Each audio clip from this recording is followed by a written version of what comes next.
Próximo argumento dele, e aqui alguns acham que chegamos no coração do que Paulo está querendo dizer, está aqui do verso 20 até o verso 25, é que as línguas, elas têm uma finalidade da qual nós precisamos estar conscientes. As línguas representam o juízo de Deus sobre os incrédulos. Verso 20: Irmãos, não sejais meninos no juízo, na malícia sim sede crianças, quanto ao juízo sede homens amadurecidos. Na lei está escrito: falarei a este povo por homens de outras línguas e por lábios de outros povos, e nem assim me ouvirão, diz o Senhor.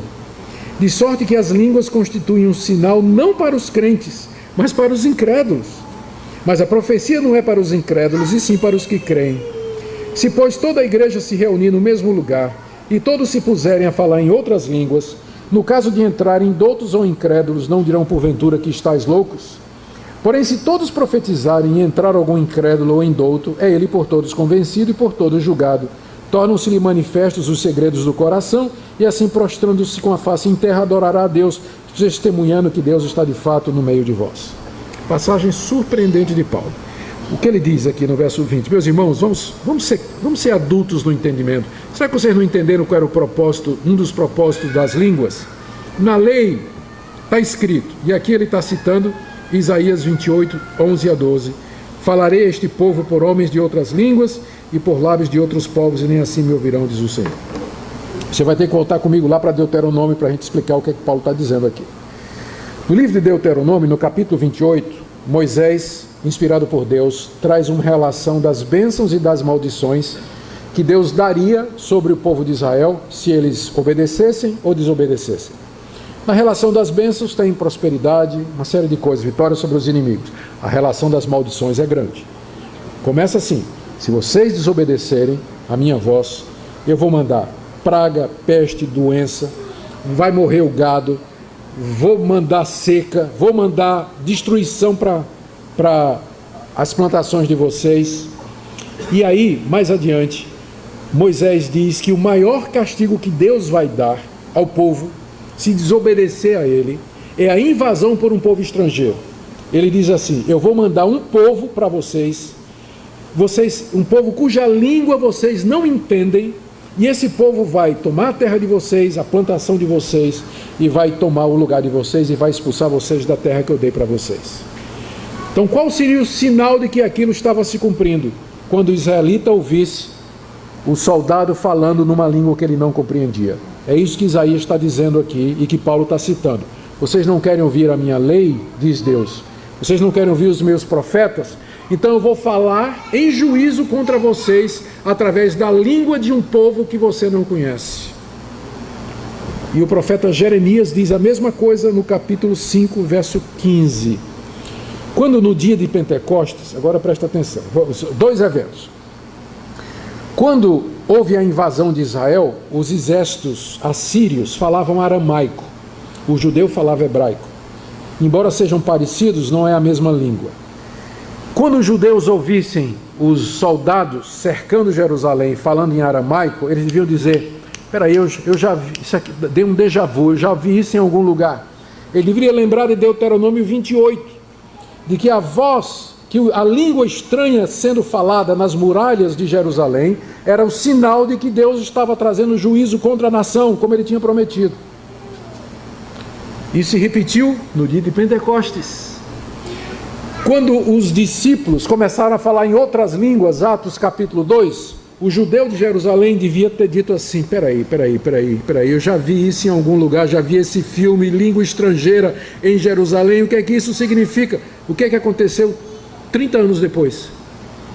Jerusalém foi arrasada pelos romanos.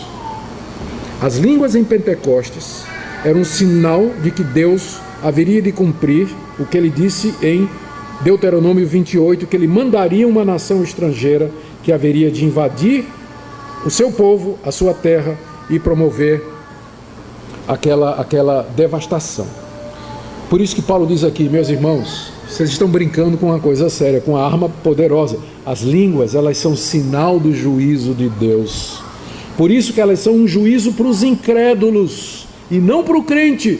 Vocês estão pensando que língua é sinal de espiritualidade, da presença de Deus? Não, não. As línguas são um sinal para o incrédulo, do juízo de Deus. Mas a profecia é um sinal para o crente, para edificar a igreja. Por isso, meus irmãos, não vamos ser meninos, não vamos ser crianças, não vamos ser crianças no entendimento, mas vamos ser adultos com relação ao uso. Vocês estão querendo o dom de línguas por causa da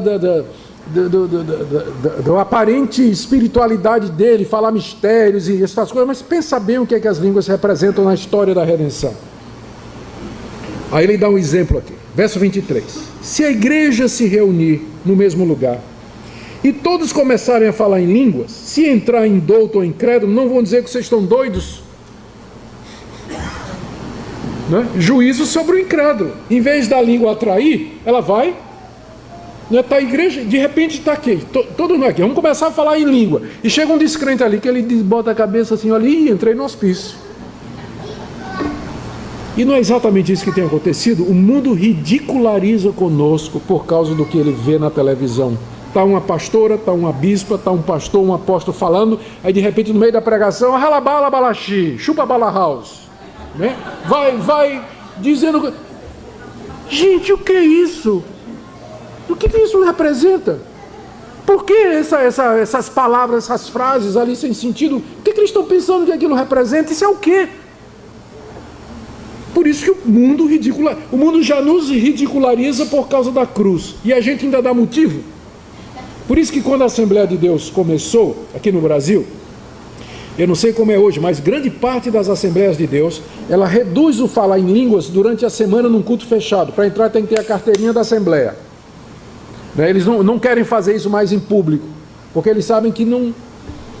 Embora tenha pastor pentecostal que faça isso em público, mas a Assembleia de Deus, pelo menos ela percebeu, algumas assembleias, elas não fazem isso. Se a igreja começar a falar em línguas ao mesmo tempo, os indoutos e incrédulos vão dizer que vocês estão loucos. Então as línguas, elas acabam funcionando ao contrário, elas acabam exercendo um juízo sobre o incrédulo e afastando o incrédulo da comunhão de Deus. Mas, verso 24, se todos profetizarem e entrar algum incrédulo ou indouto, é ele por todos convencido, por todos julgado. Tornam-se-lhe manifestos os segredos do coração. E aqui a gente lembra Hebreus que a palavra de Deus é como uma espada afiada que penetra e discerne lá dentro as intenções do coração. E assim, prostrando-se com a face em terra, ele adorará a Deus, testemunhando que Deus está de fato no meio de vós. O que é que convence o incrédulo que Deus está no nosso meio? Não são as línguas, mas a palavra ensinada. Deus usa para convencer. A palavra faz com que ele veja a sua própria vida. Quem é pastor teve essa experiência já várias vezes, de na porta, cumprimentando as pessoas, alguém chega e diz assim, pastor, o senhor não me conhece, mas o senhor falou da minha vida toda hoje. Tudo que o senhor falou é verdade.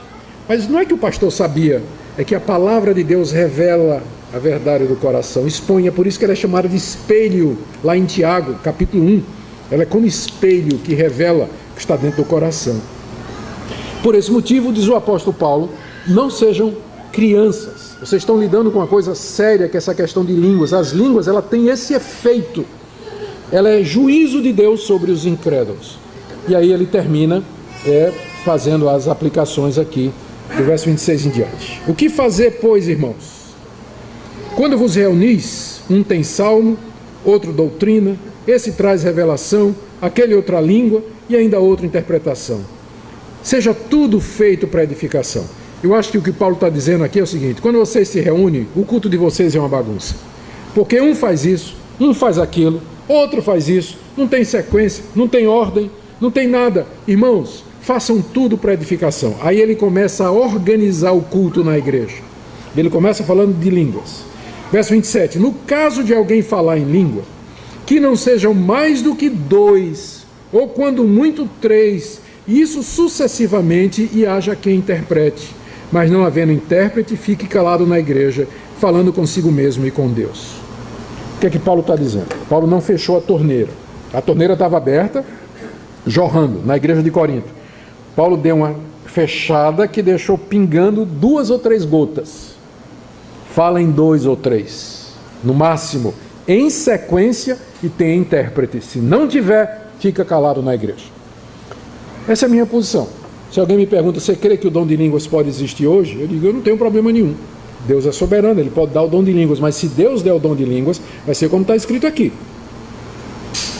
Né? Idioma falado no poder do Espírito Santo, soberanamente, não é blá blá blá blá blá blá blá blá, não. É um idioma estrangeiro que você nunca falou na vida, de repente você se vê louvando a Deus nessa língua que você nunca aprendeu. 2, em sequência, no máximo 3, tudo bem, Paulo ia dizer 2, mas disse, tudo bem, vocês gostam, eu vou dizer 3, mais um, uma concessão, no máximo 3. E tenha quem interprete.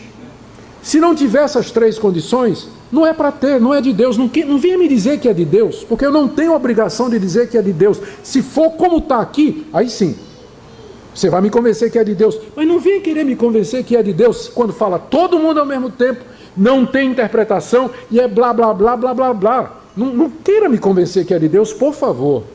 Porque o que vai me dizer se é de Deus ou não é a revelação escrita. É o padrão que Deus deixou. E ele está dizendo aqui que na igreja, se tiver o dom de línguas, não é para ter. Sempre. Se tiver, ele diz aqui, né? Se tiver alguém que fale, que seja 2, no máximo 3, em sequência, e tenha quem interprete. Se não, fica calado e fala com você mesmo e com Deus. Pronto. Se for nesses termos, eu não tenho problema.